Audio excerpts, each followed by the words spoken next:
Coming up on UT 10 News in HD, students are using Facebook to vent about the university.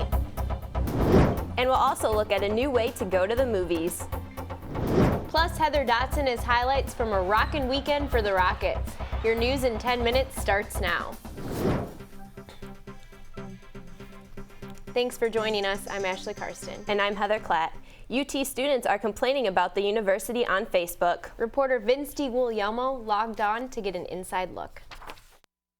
The University of Toledo memes page is full of inside jokes posted by students about UT.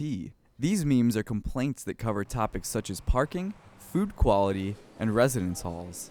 I guess it helps people know that they're not the only ones experiencing the same problem.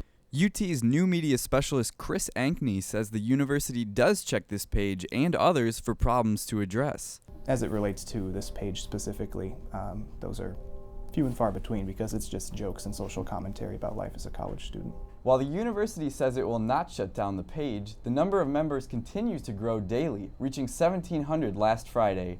I'm Vince DiGuglielmo for UT 10 News. UT students are making people laugh for a good cause. The business fraternity Alpha Kappa Psi held their 5th annual Last Rocket Standing. The competition is modeled after the reality show Last Comic Standing and raises money for MS. Over 20 UT students competed for a spot in the finals. Last Thursday, the 9 remaining comedians worked a crowd of 300 people to win a chance to perform professionally. The winner will tell their jokes at the Funny Bone in Perrysburg, Ohio. I had to prove to a lot of my fraternity brothers I was actually funny because I knew I was a comedian, so I'm glad I won. This year, Last Rocket Standing raised over $1,200 for the Multiple Sclerosis Society.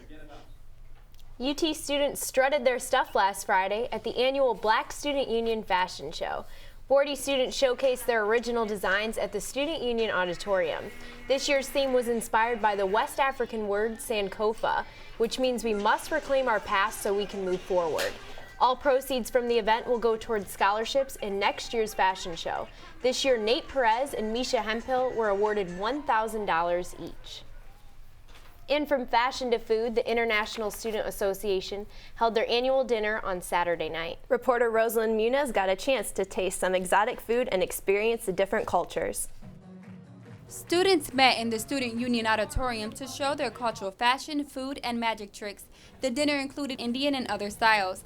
ISA Vice President Haley Gardner says food is a big feature to this event. When we have food from different cultures, it helps us experience even a little bit what that culture is like. Students were able to get a look at other cultures. Graduate student Ben Friedman explains why he participated in this event. Come out to functions like this and learn about other cultures because this is what makes America so diverse and such a great country. 8 student organizations participated in this event. The dinner was sold out. I'm Rosalind Muniz for UT 10 News. The Mommy Indoor Theater is giving children with developmental disabilities a unique experience. Reporter Ian Davis grabbed some popcorn and joined the kids.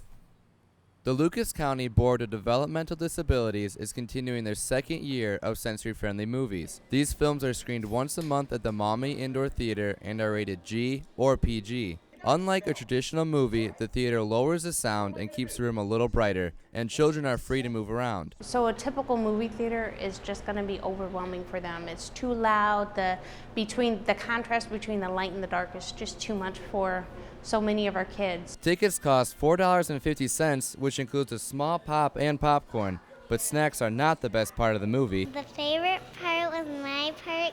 Well, when it was over, I got to dance.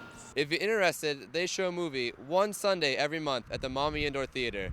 I'm Ian Davis for UT 10 News. The UT football team offered a helping hand to the community. On Saturday, the team traveled to Oak Harbor to raise money for epilepsy.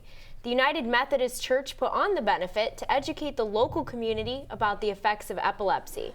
The church held a silent auction and 9 Rocket players signed autographs and posed for pictures. According to the World Health Organization, over 50 million people suffer from epilepsy around the world. It's a great thing to raise money for, people who are less fortunate. The benefit raised over $800. And while the Rocket men were off the field, Toledo area women were on. Not many people know the city of Toledo has a professional women's football team. Reporter Georgina caught up with the players as they prepared for their 10th season. Toledo Rain is one of 63 teams in the Women's Football Alliance. They play hard-hitting, full-contact football with the same rules as college. Toledo Rain plays 6 teams and travels as far as Pittsburgh and as close as Detroit. This 30-member team has great experiences. I just wanted to try it out. I love playing sports. I played all my life, and I thought it'd be a great opportunity. And come to find out, it's amazing. I love it. Coach Collette wants to improve last season's record of 4-4. Our goals are to have a harder practice, more in the playbook. We eat, sleep, and drive football. The team played their first home game April 14th at Central Catholic High School at 7 o'clock. I'm Georgina White for UT 10 News.